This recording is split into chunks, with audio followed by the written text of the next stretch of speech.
Problem number 5. The graph of the function f is shown in this figure right here. Which of the following statements about f is true? Statement A, the limit as x approaches a of the function is equal to the limit as x approaches b of the function. Well, the limit as x approaches a, we have to check from both sides. We see that both sides are converging. This is our finger test, converging on 2. Okay, so we know that's 2. The limit as x approaches b of the function. Well, the limit as x approaches b from the left is also 2, but the limit as x approaches b from the right is not. In fact, the limit as x approaches b does not exist. That's a false statement. 2 does not equal does not exist, so a is false. That's not our choice.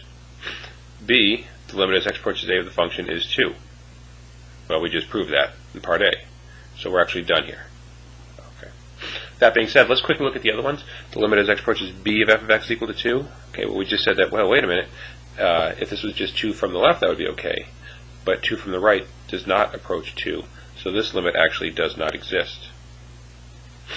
With D, the limit as x approaches b of the function is 1. Again, the limit does not exist as x approaches b. The limit as x approaches b from the right would be 1. Okay, from this side only, but not in general.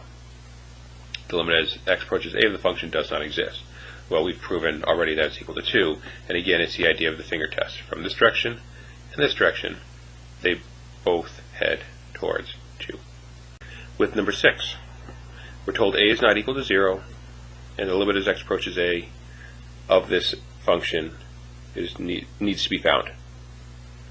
So, we're going to plug a in for x. If we do so, we have a squared minus a squared in the numerator, and a to the 4th minus a to the 4th in the denominator, which means we have 0 over 0. So we're looking to factor.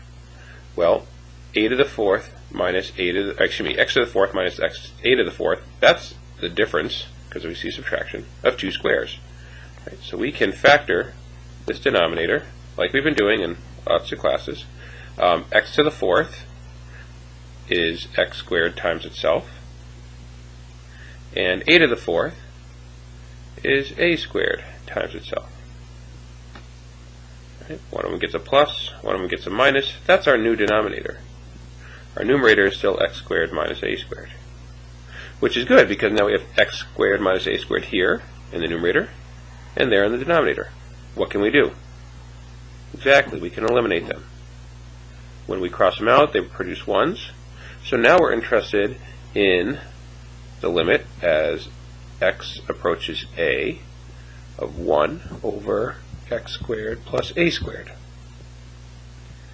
This is equal to 1 over a squared plus a squared. And if you have a squared plus a squared, that means you have 2 a squareds.